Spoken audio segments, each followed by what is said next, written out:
Здравствуйте, в эфире информационный выпуск новостей Хаберлер. В студии для вас работает Асан Абиблаев. Сегодня в нашем выпуске. На полуострове создана сборная Крыма по футболу. Выставка «Крым в моем сердце». Юная модель завоевала первое место на всероссийском престижном детском фестивале. Президент Российской Федерации Владимир Путин утвердил новую доктрину информационной безопасности России. Одним из направлений доктрины стало стратегическое сдерживание и предотвращение военных конфликтов, которые могут возникнуть при использовании информационных технологий. Документ уже вступил в силу. План работы Президиума Государственного Совета Республики обсудили на очередном заседании. Кроме того, члены Президиума утвердили график проведения Дня региона Республики в Государственном Совете на период 6-й сессии Крымского парламента. На заседании Президиума побывал и наш корреспондент Султания Ситакаева.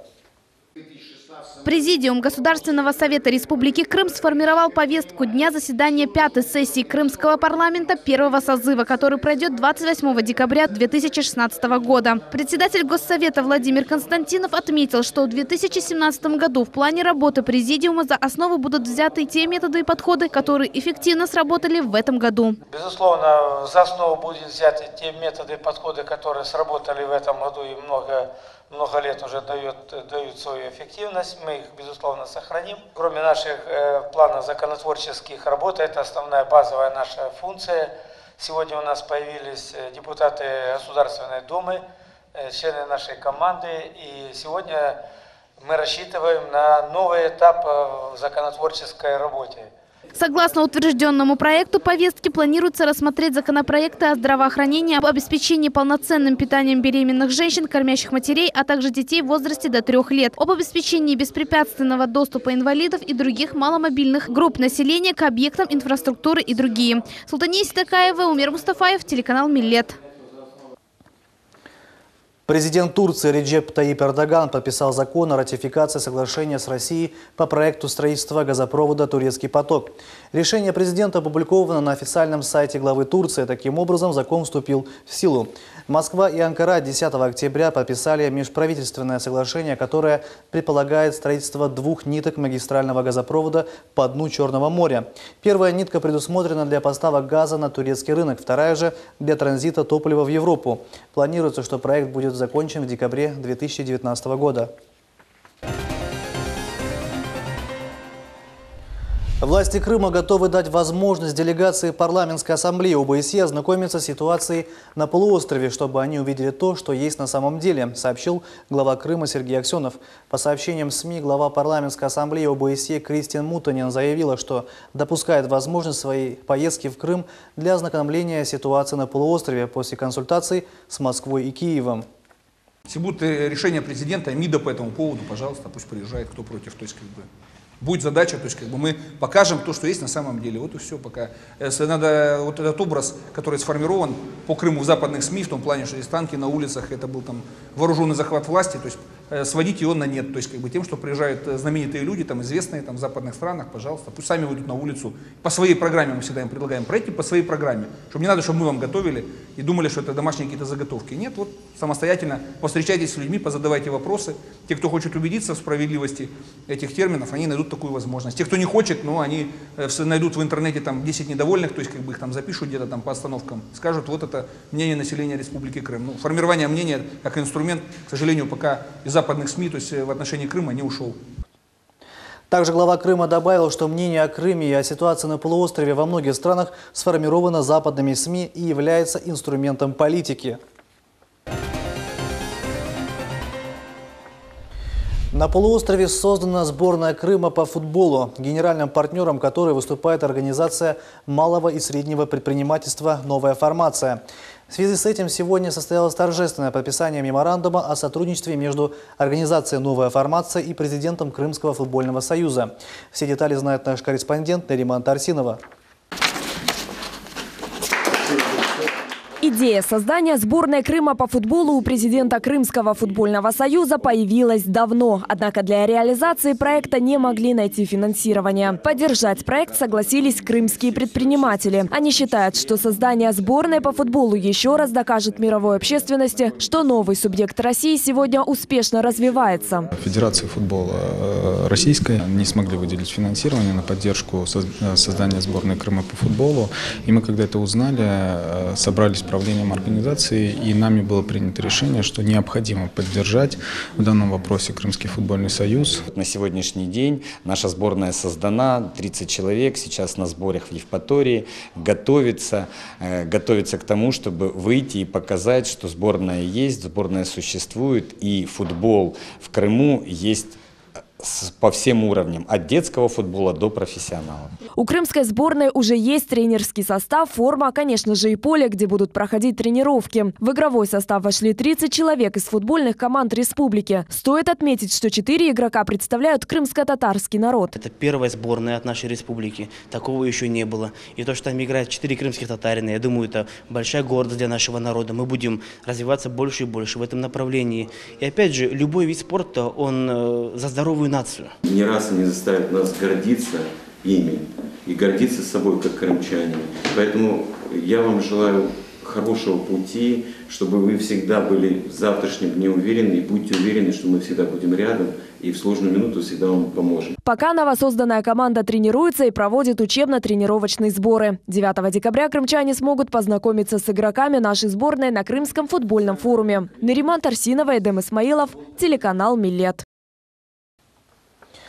Лефортовский суд Москвы продлил срок ареста украинцу Андрею Захтею, обвиняемого в подготовке диверсии в Крыму. Следствие просило оставить обвиняемого в СИЗО до марта 2017 года. В августе Федеральная служба безопасности России сообщила о предотвращении в Крыму терактов, подготовленных Главным управлением разведки Министерства обороны Украины. По делу о подготовке диверсии задержаны 7 человек. С наступлением холодов, первого снега и льда поток посетителей травмпункт заметно увеличивается. О работе Симферопольского медицинского учреждения и последствиях снегопада для здоровья горожан расскажет наш корреспондент София Шикурова. Упал, очнулся гипс. Испытание гололедицы. За последние несколько дней в травмпункты города обратилось несколько сотен человек. После падения на скользкой дороге одни отделываются легкими ушибами и ссадинами, другие переломами. Тяжелее приходится людям преклонного возраста. Нет никакого ажиотажа. Работаем в штатном режиме. Да, конечно, отделения заполнены, но никакой существенной проблемы с оказанием медицинской помощи нашим пациентам нет. Если брать в расчет предыдущие сутки, амбулаторных пациентов мы приняли порядка 110, госпитализировано 7 с травмами различной степени тяжести. Из них из-за гололеда пострадали 4 человека. По счастью, это не тяжелые травмы. По словам специалистов, бинт и гипс – материал, необходимый при переломах. В травмпунктах его достаточно. За день в этот кабинет обращаются до 40 пострадавших. Специалисты быстро и качественно оказывают помощь всем, кто в этом нуждается. В кабинете, где делают рентген, врач рассказывает, что чаще обращаются пожилые люди. У нас вот сегодня поступила бабушка. Состояние после эндопротезирования. Она сегодня решила прогуляться по льду. Вот характерный вывих эндопротеза. Вот. То есть вот в основном это переломы лучезапястного сустава, то есть рука, и голень, растяжение связок голени. Это самые характерные травмы для вот этого периода времени. Врач-рентгенолог Андрей Суромов дал совет, как уберечься от травм во время гололеда.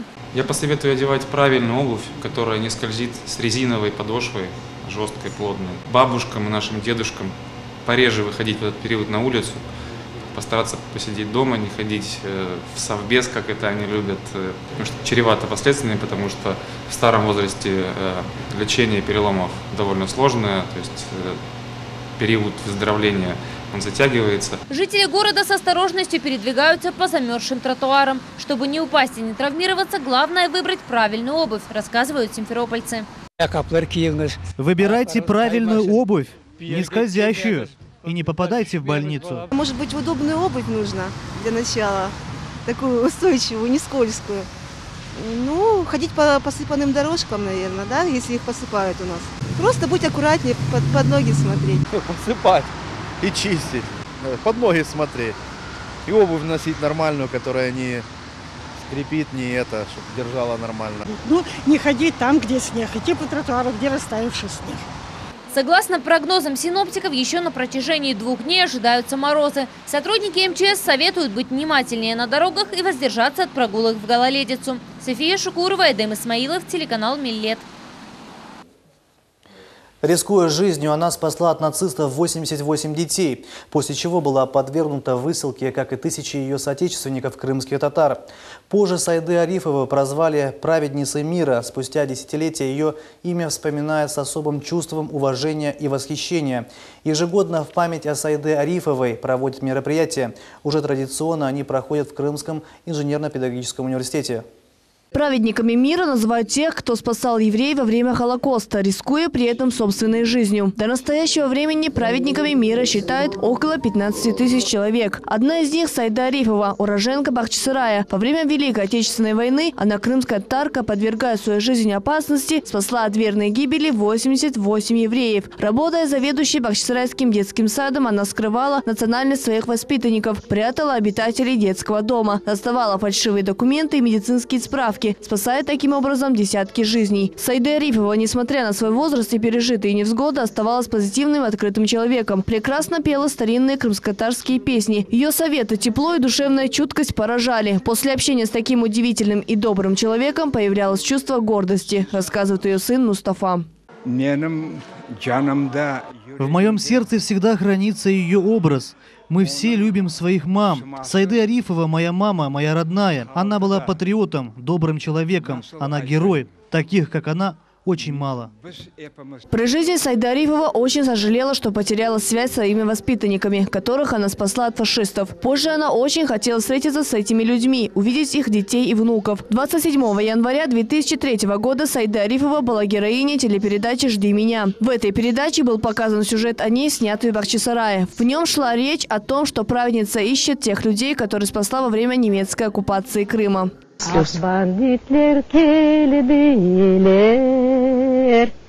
Они не разбирали, кто перед ними, старые или молодые. Они забирали всех подряд и били шампалами. Я не могу пошевелиться. Я не могу вытерпеть эту боль. Светлая память о таких людях должна жить вечно в сердцах наших соотечественников. Это крымско-татарская активистка, которая спасла 88 детей, рискуя своей жизнью. Мы гордимся, что среди нашего народа есть такие герои. Редактор еврейской газеты «Хаварин» Елена Райгородская рассказывает, однажды, услышав историю о Саиде Арифовой, она решила создать документальный фильм о ней и найти детей, которых она смогла спасти. В этом году фильм должен выйти. На конференции показали трейлер к фильму. Я еврейка по национальности. Когда я узнала, что во время войны происходили такие события, и крымская татарка Саида Арифова спасала в основном детей, ну не только детей, но в основном детей, и многие из них были еврейской, крымчарской национальности. Меня это очень тронуло, конечно. Я не могла пройти мимо такой истории. Еще в юном возрасте Саида Арифова организовала в Бахчисарае первый детский сад, оборудовав одну комнату во Дворце пионеров. Соседи стали водить к Саиде своих детей. Одним из первых, кого спасла Саида Арифова, был 4-летний Айдер Асанов. Гульнара Кримова, Рамазан Аливапов, телеканал «Миллет». «Крым в моем сердце» – так называется совместная выставка преподавателя Нурии Акчуриной, Муфтиевой и студентов кафедры декоративного искусства КИПУ, которая открылась сегодня в библиотеке имени Франко. Экспозиция посвящена многоликости Крыма. Увидела ажурные картины и наш корреспондент Диляра Шевкетова. Силуэтное вырезание, бумажная пластика и многоплановая композиция. Именно в этих техниках выполнены работы, представленные на выставке «Крым в моем сердце» в библиотеке имени Франко. Мы решили показать через вытонанку, то есть вырезную бумагу, показать красоту архитектурных памятников Крыма. Тема присоединения Крыма к России. Вот можно видеть на некоторых работах, где полуостров Крым и мост, который строится. Показать этнику народов проживающих, народностей, проживающих в Крыму, через орнамент, через традиции. Около 30 бумажных произведений созданы умелыми руками преподавателя Нурии Акчуриной-Муфтиевой и студентов кафедры декоративного искусства Крымского инженерно-педагогического университета. Вот мы работали с модельерами, выполняли головные уборы, шляпы. Затем еще очень интересная работа, когда по мотивам каких-то росписей, русских, украинских, неважно каких, выполняются тоже вот полуобъемные композиции. В данном случае, как вот это вот, например. На выставке представлены и объемные работы автора бумажной живописи. Это когда распечатывается один сюжет 3-4 раза и выявляется, значит, там 3 или 4 плана, оказывается впереди, и между этими планами приклеивается достаточно толстые кусочки картона или пенопласта, и за счет этого получается такой объемный. В работах студентов 4-го курса вырисовываются различные орнаменты и мотивы народности полуострова. Сложно представить, что такие тонкие линии можно вырезать из бумаги в целостной картинке. То есть это изначально была керамическая тарелка, которую я немножко модифицировала под свой лад, и вышел вот такой вот народный сюжет. И заложено 3 основных яйца, потому что яйца в крымско-татарской культуре также присутствуют. Вот, и там в этих 3 яйцах 3 самых таких базовых животных, которые считались символичными для орнаментики и вообще искусства крымских татар. Вот, и я хотела больше такой народность какую-то передать. В центре композиции силуэтно я изобразила мужчину и женщину, с потомством в будущем. То есть это как символ продолжительности рода, символ семьи, символ какого-то семейного очага, уюта. И заключила свою композицию в силуэтном решении кувшина. их там много, так как это как почтение предкам, дань предкам, и также как стимул развития, как в будущем нашему народу. Гости экспозиции любовались мастерством бумажного искусства. Некоторые из них приехали на выставку специально из Севастополя. С учетом того, что у меня этим занимается ребенок, для меня это было очень познавательно. Я очень благодарна авторам этой выставки и очень рада, что посетила ее. Спасибо большое. Выставка открылась при поддержке Министерства культуры Республики Крым. Увидеть ажурные картины можно до 14 декабря в библиотеке имени Франко. Диляра Шевкетова, Энвер Румшевич, телеканал Миллет.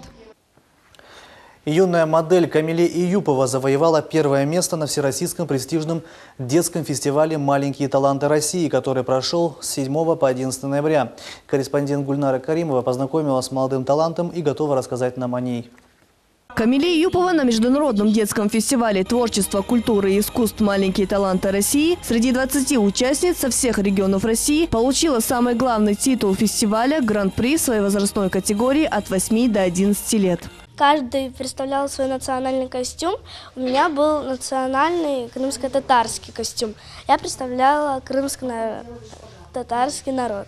Я с мамой пришла в магазин, и мы там выбирали платье какого цвета, халат, мараму и феску с поясом. Старшие наставники Камиле начали подготовку к этому конкурсу с сентября. Девочка занималась индивидуально и в группе. Оттачивала мастерство дефиле, репетировала свой танцевальный номер, выбирала вечернее платье и национальный образ крымской татарки. Вы знаете, по Камиле было видно сразу, что девочка целеустремленная, девочка трудолюбивая, то есть с нее будет толк. Да, я вам могу сказать, что по ребенку, практически по всем детям сразу заметно, да, ребенок хочет чего-то добиться или ребенок ходит просто для себя. Камиле – это тот случай, когда ребенок хочет ездить, хочет выигрывать, хочет работать над своим мастерством, над собой, оттачивать свое мастерство и готовиться к более высоким стартам. После победы на конкурсе «Маленький талант России» Камиле пригласили участвовать в популярном детском фестивале красоты и таланта Little Miss World, который пройдет в сентябре 2017 года. На фестивале нужно уметь идеально дефилировать, представить себя в национальном костюме и продемонстрировать свой талант. Камиле Июпова с 4 лет занималась бальными танцами, поэтому она будет готовить танцевальный номер. Она очень способная, да, она быстро схватывает то, что ей показывают, то, что я ей говорю.